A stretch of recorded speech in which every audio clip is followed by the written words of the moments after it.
네, 안녕하세요. 한국섬유산업연합회 주성호 팀장입니다.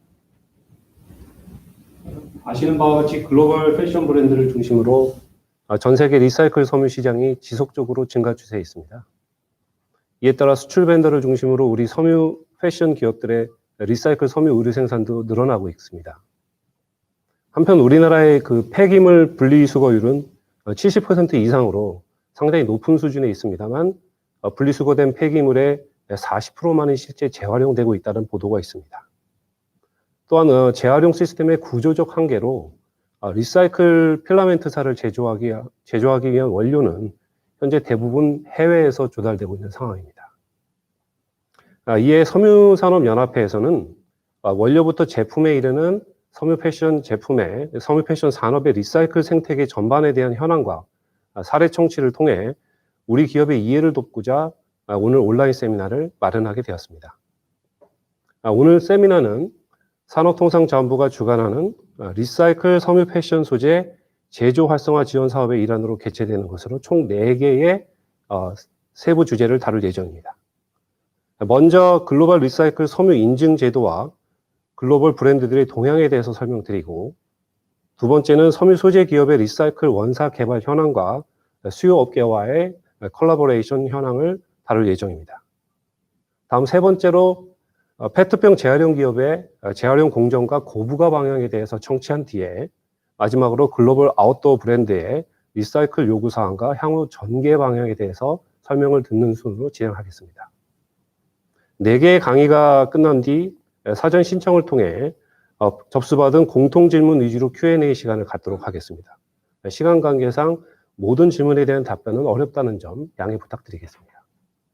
그리고 강의를 들으시면서 질문 사항이 있으실 경우에는 채팅창에 회사명과 성명을 넣어주시고, 그리고 답변을 받고 싶어 하시는 강의자분의 회사명과 성함을 기입을 해주신 다음에 질문 내용을 작성해 주시면 감사하겠습니다. 또한 음향을 포함한 기술적인 문제가 있을 경우에 역시 채팅창에 남겨주시면 최대한 신속히 조치토록 하겠습니다. 강의 발표 자료는 일부 공개 가능한 자료에 한해서 라이브 강의 종료 이후에 섬유산업연합회 홈페이지에서 다운로드 하실 수 있습니다.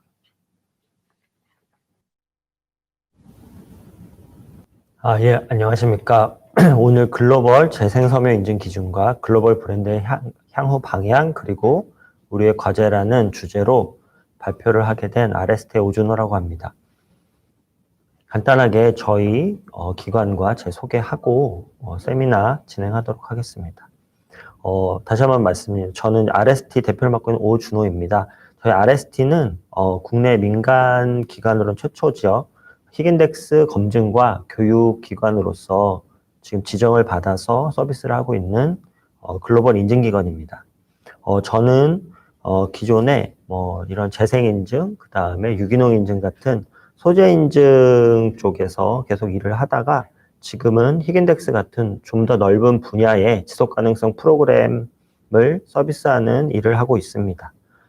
저희 회사에서는 글로벌 브랜드의 서플라이 체인 매니지먼트 컨설팅, 그 다음에 이런 서플라이 체인에서 발생되는 지속가능성, 그런 것들을 개발하고 그런 것들을 이제 제안하는 그런 서비스를 하고 있는 회사입니다.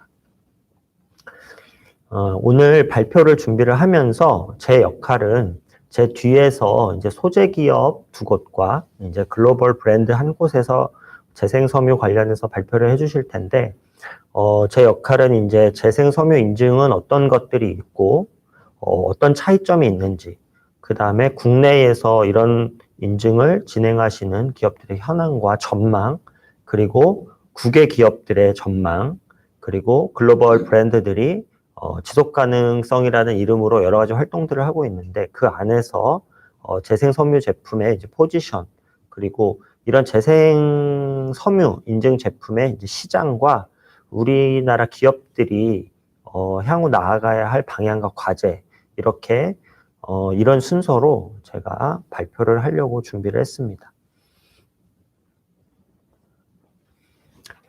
잘 아시다시피 사실 우리나라도 요즘 이제 그 폐기물 재활용 때문에 많은 이슈들이 있고 문제들이 발생을 하고 있습니다. 지금 EU에서는 폐기물 재활용법을 공식적으로 18년 7월에 이제 공표를 했죠. 그러면서 이 폐기물을 재활용하는 거에 대한 인식이나 이제 방법들에 대해서 사실은 EU 내에 있는 많은 회사들이 고민을 하고 있고 실질적으로 이런 것들을 하기 위해서 뭔가 이제 솔루션을 계속 이제 좀 만들고 있는 상황입니다. 하지만 이제 아직 우리나라 같은 경우는 앞서서 말씀을 드렸지만 재활용되는 비율이 높지만 또 그렇게 수거된 폐기물, 재활용할 수 있는 폐기물에 대한 다시 사용하는 그런 사용하는 어떤 포션 자체가 높지 않기 때문에 이제 그런 것들을 고민을 해야 되는데 우리가 이제 우리 섬유 산업도 분명히 거기에 이제 우리가 재생 섬유 제품을 만들 수 있기 때문에 연관이 있습니다. 그래서 오늘 이 세미나가 우리가 이제 좀 더 재생 섬유를 잘 사용하고 어떻게 사용하고 어떤 방향으로 나아가야 될지 그런 것들을 좀 생각해 볼 수 있는 그런 기회가 됐으면 합니다. 첫 번째로는 재생 섬유 인증의 종류 및 인증 기관에 대해서 좀 설명을 드리려고 합니다. 글로벌하게 지금 섬유 패션 산업에서 가장 많이 사용되고 있는 이제 인증은 이제 글로벌 리사이클 스탠다드, 그 다음에 리사이클 컨텐츠 스탠다드, 그 다음에 마지막 이거는 이제 타이완, 그러니까 대만에서 하고 있는 이제 그린 서티피케이트라고 있는데요.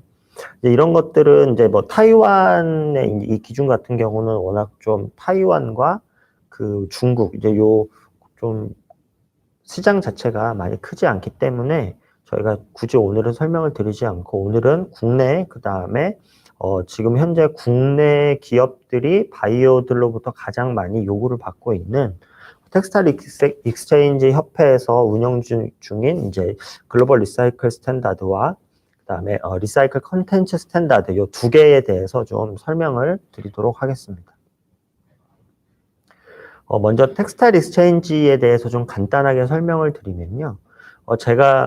저도 예전에 이제 유기농이나 이제 재생섬유 인증을 했지만 이제 이런 그 협회나 인증기관, 그다음에 기업 이런 것들이 이제 어떤 식으로 이제 좀 분리가 되어 있는지를 잘 모르시는 분들도 많으신데 기본적으로 저희가 뭐 삼권 분립처럼 다 그 인증이라는 것 자체가 지금 권한들이 분리되어 있습니다. 그래서 이 텍사스에 있는 텍스타일 익스체인지라는 이 비영리 단체에서 방금 제가 말씀드렸던 두 가지 인증 기준에 대해서 가지고 있고요. 이 협회에서 이제 이런 인증 기준을 관리하고 업데이트하고 그런 역할을 하고 있습니다. 그들이 이런 그런 일을 하는 가장 큰 이유는 여기 이제 보시는 것처럼 이 협회가 이제 추구하는 방향이 섬유 산업 안에서 이제 그 환경 영향을 줄이기 위한 것이고요. 굉장히 처음에는 좀 작게 시작했지만 지금은 굉장히 글로벌하게 많은 브랜드들이 같이 일하고 있는 협회입니다. 그래서 좀 더 설명을 드리면 텍스타일 익스체인지라는 이제 스탠다드 홀더라고 저희는 표현을 하는데 이제 인증 기준을 가지고 있는 협회가 있고요. 그 다음에 오른쪽에 보시는 이제 인증기관 목록이 있습니다. 이 목록에서 보시는 것처럼 전 세계에서 지금 현재는 18곳의 인증기관이 서비스 중이고요. 좀 더 첨언을 하자면 사실은 이들보다 좀 더 또 서브 컨트랙이 되어서 이제 움직이는 인증기관까지 하면은 전 세계적으로 거의 한 25건 정도의 인증기관이 지금 이 GRS, 그 다음에 OCS, 제가 간단하게 말씀드린 이 두 인증에 대해서 서비스를 하고 있고요. 지금 국내에서 서비스 중인 인증기관은 지금 오른쪽에서 보시는 4곳에서 지금 서비스가 가능한 것으로 제가 확인을 했습니다. 예, 보통 이제 뭐 특정 이제 포션을 많이 가지고 있는 기관이 뭐 이런 모든 것에 대한 권한을 가지고 있다고 생각을 하시는데 그건 아니고요. 예.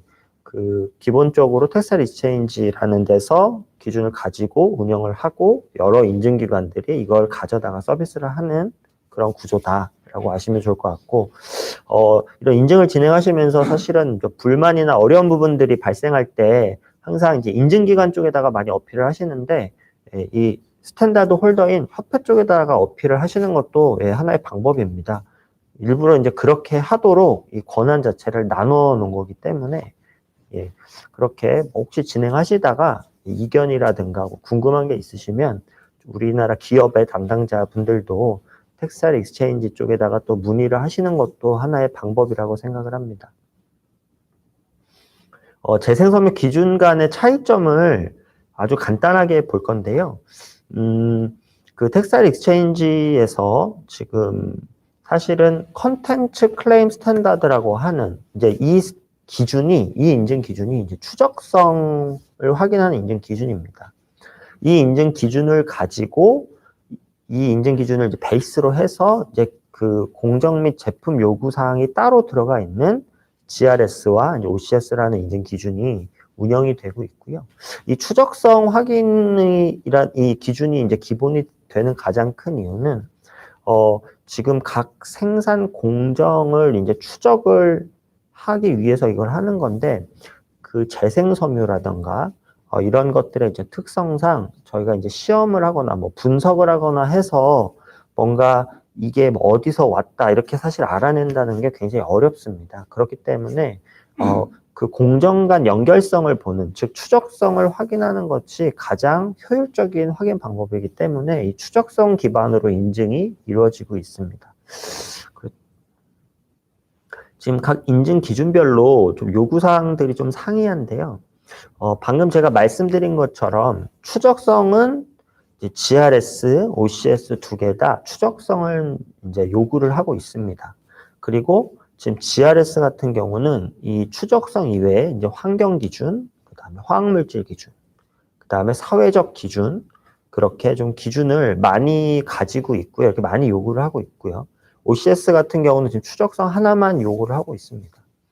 제가 그래서 저희 그 고객사를 대상으로 해서 제가 좀 한번 설문을 해봤습니다. 국내 이제 기업 담당자 30분을 대상으로 좀 했는데요. GRS 인증은 이제 요구하는 사항들이 많기 때문에 RCS랑 다르죠. 그래서 각 인증의 이제 난이도에 대해서 제가 좀 질문을 했고요. 지금 그 그래프를 보시면은 GRS 같은 경우는 거의 과반 이상의 그 담당자들께서 진행하는 난이도가 좀 높다, 어렵다라고 답변을 하셨고, RCS 같은 경우는 거의 이제 뭐 보통이다, 어렵지 않다라는 의견이 많고요. 어렵다는 의견은 20% 정도가 나왔습니다. 제일 큰 이유는 지금 제가 뒤에서도 좀 더 이야기를 하겠지만 국내의 섬유 산업 자체가 아직은 환경이나 화학물질 기준, 그 다음에 우리가 이제 사회적 기준에 대해서 많이 그동안 요구를 받지 않으셨기 때문에 이런 거에 대한 어떤 그 면역력이 별로 없으세요. 그래서 갑자기 이제 이런 걸 진행하시려고 하니까 굉장히 난이도가 높다고 생각을 하십니다. 그 제가 이 바로 다음으로 이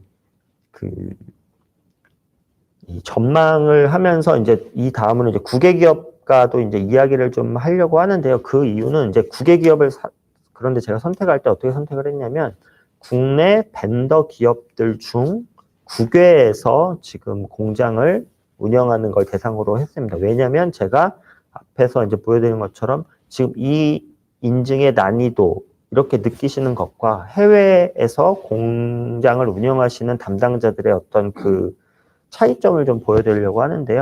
그래서 제가 이제 국내 기업들의 인증 현황 및 전망을 먼저 좀 말씀드리면, 제가 지난주 금요일 날 확인한 바로는 지금 국내 인증 업체 수는 지금 GRS 인증 같은 경우는 약 200업체가 등록이 되어 있고요. 그다음에 RCS 인증 같은 경우는 약 한 110업체 정도가 지금 인증이 된 것으로 지금 등록이 되어 있습니다. 지금 저는 이제 2009년도부터 이런 재생 인증이나 이런 쪽을 했었고, 지금은 제가 좀 더 좀 넓은 범위의 그런 인증 서비스를 하고 있지만, 제가 볼 때 지금 사실은 향후가 기존에 한 3, 4년 동안 이 재생 인증을 받는 기업의 수가 굉장히 이제 폭발적으로 증가했습니다. 제가 한 2014년, 15년 요 정도만 해도 인증 기업 수가 거의 한 50군데 이제 아래였는데 거의 굉장히 많은 뭐 4-5배 성장을 지금 하고 있고요. 근데 요즘 이제 들어서 이제 코로나 영향도 있겠지만 지금 전체 시장의 재생 섬유 시장이 성장하는 거는 맞습니다. 하지만 인증 업체 수가 증가하는 수는 좀 사실은 좀 약간 이제 떨어지고 있고요. 증가폭은 좀 작을 것이다라고 지금 예상을 하고 있습니다. 그리고 이렇게 또 되는 가장 큰 이유는 그동안 국내 이제 대형 벤더들의 요구 사항이나 이런 것들 때문에 좀 하신 경우가 많았어요. 근데 그 오더가 뭐 이런 노력을 하시는 거에 비해서 뭐 수량이 작다거나 아니면은 이런 거를 이어가지 못할 만큼 이제 좀 어려우신 경우도 있지만 기본적으로 그 지금 국내 기업들이 GRS 인증 같은 경우는 요구하고 있는 사항에 대해서 사실은 제대로 대응을 잘 못하고 있습니다. 그 제가 요 다음 슬라이드를 좀 보여드리고 싶은데요. 왜냐하면 GRS가 이제 기준이 바뀌었습니다. 이제 기준이 이제 바뀌면서 이제 2018년도부터 환경 기준이랑 화학물질 기준을 굉장히 강화시키면서 사실 GRS에서 요구하는 환경 기준은 거의 희긴덱스라고 하는 이제 환경 경영 인증 검증이죠. 거기에 거의 준할 정도로 많이 지금 요구를 하고 있고요. 그리고 가장 제가 이제 리스크라고 생각하는 부분인 이 화학물질 기준 같은 경우도 지금 사실은 GRS는 GDHC 기준을 이행해야 된다라고 기준에서 요구하고 있는데 지금 저희 고객사들도 그렇고 그 국내 기업들이 GDHC 이 화학물질 즉 유해물질 기준을 제대로 하고 있는 것들이 그렇게 많지 않습니다. 하지만 인증은 계속 지금 진행이 되고 있단 말이죠. 그래서 장기적으로 이런 부분들이 이제 국내 기업의 어떤 그 리스크가 되지 않을까. 사실 저는 좀 그런 걱정을 하면서 요즘 이제 인증기관들, 국내에서 이제 활동 중인 인증기관들도 이런 부분에 대해서 자기들도 좀 자각을 하고, 리스크를 이제 줄이기 위해서 계속 좀 더 좀 노력을 하시더라고요. 그래서 그런 부분 때문에 아무래도 좀 지금 막 많이 성장한 이런 인증받은 기업들의 수는 어느 정도 정체되지 않을까 저는 이제 그렇게 생각을 하고 있고, 실질적으로 지금 새로 인증을 진행을 할 때 굉장히 이제 많이 어려움을 겪고 계십니다. 제가 이제 국외랑 좀 비교를 해본다고 말씀을 드렸는데요. 지금 제가 해외 공장을 두고 있는 국내 벤더 케이스랑 같이 비교를 하는 게 좀 더 좀 좋을 것 같아서 이렇게 좀 조사를 했고요. 저희가 거의 한 10곳 정도 되는 이제 그 국내 벤더들을 대상으로 이렇게 좀 했는데, 지금 이런 재생섬유 인증을 진행을 하고 있는 벤더는 이제 100%였습니다. 모든 거의 벤더들이, 그러니까 규모가 어느 정도 있는 벤더들은 100% 이런 3자 인증 기관과 함께 이제 이런 인증을 진행을 하셨고요. 그 다음에 재생 섬유 인증의 종류는 RCS가 가장 많았습니다. 거의 70%, 나머지 30%는 GRS였고요. 아무래도 이제 대만의 이제 그린 인증이나 EU 리사이클 기준 같은 경우는 아직은 요구되는 경우는 없었습니다. 그리고 이 벤더사가 그 벤더사의 공장 외에 협력 공장에도 재생섬유 인증을 요청을 합니까? 라는 질문에 80%의 벤더사들이 요청을 한다고 말씀을 하셨고요.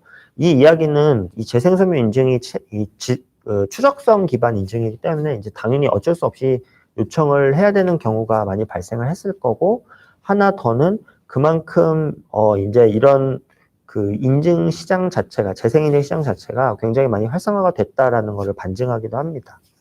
그리고 지금 제가 이제 그 질문을 드린 그 벤더 공장의 전체 수, 협력 공장까지 합치면은 제가 이제 합쳐봤을 때 한 523공장이었는데요. 이 523공장 중에 거의 한 30% 정도 되는 공장은 그러면 거의 한 170군데 정도 됐었던 것 같아요. 그 공장들은 이미 이제 인증을 받아서 생산을 진행을 하고 계셨습니다. 그리고 이런 벤더들이 이제 재생섬유 인증을 진행하고 있는 국가는 이제 베트남이 44%로 가장 많았고요. 그 다음에 인도네시아, 그 다음에 중남미, 방글라데시, 그 다음에 미얀마, 이런 순으로 좀 포션이 작게 좀 차지하고 있었습니다. 아무래도 이제 좀 가장 먼저 진출하시고 좀 미주 브랜드랑 가장 일을 많이 하시는 좀 베트남 공장들이 제일 많이 재생섬유 인증을 진행을 하고 있었고요. 지금 이제 이 마지막 요 그래프가 이제 좀 중요한데, 제가 이 해외에 공장을 두고 있는 벤더 담당자들한테 그래서 이 GRS나 RCS 인증을 진행할 때의 난이도에 대해서 제가 좀 여쭤봤을 때 굉장히 어렵다라고 이제 답변을 하는 경우는 그렇게 많지는 않았습니다.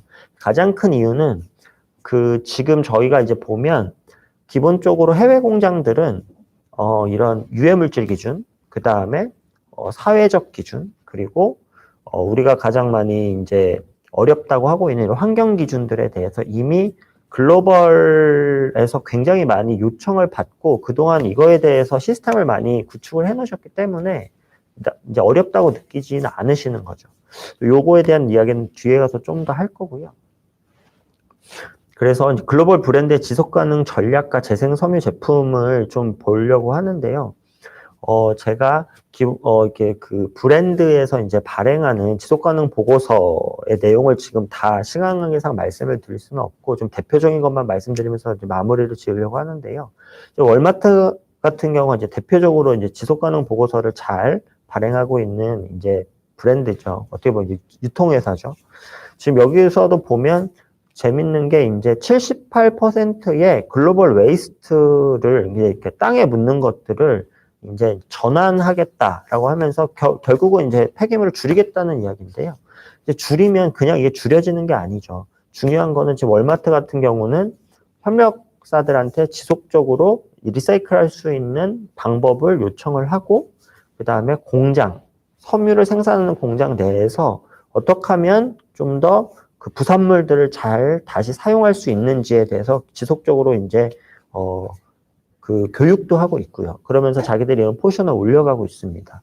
그리고 그런 재생면, 그 다음에 재생 폴리 제품도 지금 좀 포션을 올리고 있는 걸 알고 있는데, 아무래도 제품 가격이 좀 비싼 제품을 만드는 데가 아니다 보니까 제품 자체를 리사이클로 하는 포션은 좀 작은 케이스에 해당이 되고요. 그다음에 이제 인디텍스 그룹, 우리가 잘 아는 뭐 자라, 또 뭐 망고 이런 거를 가지고 있는 이제 그룹이죠. 여기 같은 경우는 지금 기존에 자기들이 만들었거나 아니면 다른 데서 만들었던 의류를 자기들이 가져다가 이거를 다시 이제 여기 보면 이제 클로징 루프라 그러는데 이제 자기들이 다시 이제 섬유 산업으로 다시 집어넣는 거죠. 이렇게 해서 재생 제품을 만드는 거 포션을 지속적으로 지금 높여가는 게 지금 1차적으로 하고 있고요. 그리고 H&M 같은 경우는 여기도 이제 제일 잘하는 기업인데 의류를 수거해서 사용하는 것들이 지금 2019년 보고서로 보면 지금 약 한 3만 톤 정도를 지금 컬렉 해가지고 이거를 다시 했다라고 하는데, 이런 것들이 이제 H&M 그룹에서 지금 가장 좀 열심히 하고 있는 그런 어떤 재생에 대한 어떤 액션이다, 이렇게 말씀을 드릴 수가 있을 것 같고, 그 다음에 사실 제가 이 폴로랄프 로렌이라는 브랜드를 소개를 할 수 있다고 생각을 못했던 게 굉장히 좀 느리게, 그리고 다른 데들보다는 이런 곳에 좀 지속 가능성에 관심이 좀 적었던 브랜드인데, 이제 이런 담당하시는 분들을 막 채용을 하시면서 지속 가능 보고서를 내고, 지금 제가 폴로랄프 로렌을 좀 예로 드리는 가장 큰 이유는, 폴로랄프 로렌 같은 경우는 지금 2025년까지 자신들이 제품에 사용하는 폴리에스터는 100%다 리사이클 폴리로 바꾸겠다라고 이미 이제 선언을 해서 이렇게 가고 있습니다. 그래서 이제 이런 것들이 사실은 우리 같은 이제 만들어서 수출을 해야 되는 산업에서 봤을 때는 좀 타겟을 해야 되는, 어떻게 보면 이제 바이어라고 볼 수 있겠죠. 그래서 지금 뭐 폴로 이외에도 사실은 많은 기업들이 이런 식으로 움직이고 있습니다. 이런 기업들이 이렇게 움직이고 있는데, 왜냐? 지금 이 기업들이 이제 필수라고 생각을 하는 거죠. 환경 영향을 줄이는 것들. 지금 앞에 나왔던 그런 모든 지속 가능 보고서에 있는 내용들은 결국은 환경 영향을 줄이겠다. 줄이는 방법 중에 하나로서 재생섬유를 사용할 거고, 자기들의 제품을 수거를 하겠다. 그렇게 해서 이게 지금 이제 필수로 가고 있고요. 지금 사실은 그 기존의 그 이 소재 중심의 지속 가능성에서 이제 그 공정 중심의 지속 가능성으로 패러다임이 좀 넘어가고 있는 상황이긴 하지만 이런 브랜드들이 봤을 때 실질적으로 눈에 보이게 그 환경 영향을 줄일 수 있는 가장 좋은 방법은 사실은 제품에 적용을 시키는 겁니다. 그래서 아무래도 이런 재생 인증, 재생 섬유 같은 것들이 더욱더 좀 시장적으로 커질 수밖에 없다. 이렇게 말씀을 드릴 수 있을 것 같고요. 그러면 이런 재생 인증 제품과 시장 이런 것들이 계속 성장하는 데 있어서 우리 이제 과제라는 거를 좀 봤을 때 제가 좀 이게 리서치를 했는데요.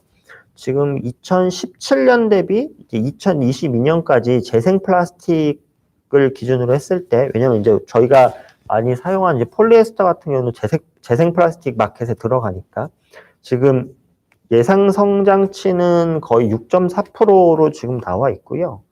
그리고 재생 섬유 제품의 성장치를 약 15%로 보는데 지금 이제 올해 초에 이 텍스타일 익스체인지 협회에서 발행한 그 보고서에도 의하면 18년 대비 19년에 재생 폴리에스터 사용량이 14% 정도 이제 늘었다고 지금 레포팅이 나왔습니다. 그래서 이제 재생 섬유 제품 성장시 15%와 거의 이제 비슷한 수치인데요. 하지만 그 지금 제가 이제 발표하고 제 뒤에 발표할 이제 소재 기업에서도 이런 이야기를 하실 수 있겠지만 실질적으로 지금 이제 화석연료 기반의 이제 폴리에스터가 가격이 워낙 좋고 품질이 그동안 잘 나오던, 그러니까 뭐 계속 올디너리하게 계속 해오던 그런 비즈니스이기 때문에 사실은 이런 재생 폴리의 시장 자체가 성장하는데 좀 어려움이 있는 건 사실입니다. 하지만 이 말씀드렸던 이런 글로벌 브랜드들의 어떤 이런 목표, 그 다음에 환경 영향 저감을 때문에 이런 시장이 지속적으로 성장을 하고 있고 할 것이다 라는 말씀을 드리면서 그러면 이런 상황에서 우리 기업의 역할과 이제 기회가 어떤 게 있을까라고 제가 좀 정리를 하면서 마무리를 하려고 하는데요. 제가 가장 많이 느끼는 거는 국내 기업 같은 경우는 사실은 환경 영향을 줄이는 경영 방식을 실질적으로 도입한 기업은 저는 거의 많지 않다고 생각을 합니다. 근데 저도 많은 이제 국내 브랜드들과 이제 이런 관련해서 미팅을 하는데, 접근하시는 방식 자체가 이런 재생 제품 같은 거를 만들었을 때 우리가 도대체 얼마만큼의 홍보 효과가 있고 얼마만큼의 이익을 얻을 수 있냐. 사실 이제 이런 식으로 많이 접근을 하시지 우리가 환경 영향을 줄여서 이런 부분을 어떻게 사회에 기여하겠다. 사실 이렇게 접근하시는 브랜드는 지금 거의 이제 많지 않은 상황이고요. 대구에 저희 이제 고객 중에 대구에 이제 원단을 하시는 곳이 이제 계신데 그분들이 저한테 그런 얘기를 하세요. 이제 글로벌 브랜드랑 일할 때와 국내 브랜드랑 일할 때 되게 많이 차이가 나는데 가장 큰 차이는 이런 똑같은 뭐 환경 제품, 친환경 제품을 원하지만 실질적으로 미팅을 하고 자기들이 같이 일할 때 그런 경영하는 부분에서는 이런 거에 대해서 고려하지 않더라. 그러면서 그런 것까지 좀 같이 고려를 했으면 좀 더 소비자 또는 같이 일하는 협력업체들한테도 좀 더 이렇게 좋은 영향이 되지 않을까 이런 이야기를 하신 적이 있습니다. 그게 기억이 나는데 그래서 좀 우리나라 기업들도 제품에만 매몰되는 게 아니라 이런 제품을 만들기 위해서 어떻게 환경 경영을 할 것인가 이런 것들에 대한 좀 공부 그다음에 이런 것들을 좀 더 이제 노력하는 그런 경영진의 어떤 마인드셋이 좀 필요하겠죠. 그 다음에 두 번째는 유해물질 기준의 투트랙이라고 제가 표현을 했는데요. 지금 국내 같은 경우는 KC 인증이 있죠. KC 인증이 있는데 사실 KC 인증도 힘들다라고 하는 국내 기업들도 있으시고요. 그리고 이 KC 인증은 사실은 굉장히 좀 화학물질, 그러니까 유해 화학물질 기준에서 봤을 때는 굉장히 미니멈하게 돼 있는 거기 때문에 우리나라에서 예를 들어서 글로벌하게 수출을 하시는 기업 입장에서 KC를 계속 하시다가 이런 글로벌 그 스탠다드, 아까 좀 전에 말씀드렸던 뭐 GDHC라든가 이런 기준을 갑자기 바이어나 고객이 요청했을 때 대응하기가 쉽지 않습니다. 그래서 좀 장기적으로는 우리나라의 섬유업계가 그런 도메스틱, 그러니까 내수와 이제 글로벌의 이제 유해물질 기준을 좀 나눠서 두 개를 다 좀, 그러니까 나눠서 좀 하면서 이런 것들에 좀 이렇게 익숙해질 필요가 있다고 저는 생각을 하고요. 그 다음에, 저도 지금 섬유산업연합회에서 이렇게, 만들어서 이제 개최하신 거죠. 제가 세미나에서 일을 하고 있지만, 세미나를 좀 하고 있지만, 이런 어떤 많은 지원을 하는 프로그램들이 있는데, 제가 가장 많이 느끼는 거는 좀 섬유 패션 산업에 특화된 플랫폼 같은 걸 좀 만들어서 우리 기업들이 그런 것들을 이용을 하지 않는다고 하면은 우리나라 섬유 산업 자체가 이제 중소규모가 많기 때문에 그것들을 이제 대기업처럼 자기들이 다 만들어서 대응을 할 수는 없습니다. 그렇기 때문에 그런 것들에 대한 개발 및 지원이 저는 좀 많이 필요하겠다라고 하고요. 마지막으로는, 이상하게 좀 우리나라 기업들은 서로 협력을 좀 많이 못 하시는 부분들이 있어요. 특히 특정 어떤 분야에 대해서는 거의 같이 이제 아예 협력을 잘 안 하시는데, 이런 해외에서 계속 이제 들어오는 이런 어떤 요구사항들이나, 사실 이 재생인증 같은 경우도 우리 국내 브랜드 진행보다는 해외 진행이 많기 때문에 해외 요구사항이라고 볼 수 있을 것 같습니다. 그래서 이런 것들을 좀 우리가 이런 파도를 잘 넘고 잘 대응해서 우리가 또 이런 산업을 잘 유지하기 위해서는 결국은 기업 간의 협력 아니면은 어떤 그런 공동으로 뭔가 대응하는 프로그램 같은 거가 필요하지 않나. 그러지 않다면 우리가 이제 이런 어떤 재생 섬유 시장이 성장하고 있는데 이런 데서 우리가 좀 제대로 된 역할을 할 수 없을 수도 있다. 저는 이렇게 좀 생각을 합니다. 저는 이제 오늘 첫 세미나 이제 첫 강연이고요. 제가 볼 땐 제 뒤에서 말씀해 주실 분들이 제가 지금 이렇게 던진 화두에 대해서 좀 더 잘 설명을 해 주실 거라고 믿고 저는 오늘 준비한 것들을 오늘 여기에서 이제 마치려고 합니다. 네. 잘 전달이 됐는지 모르겠습니다. 예, 감사합니다.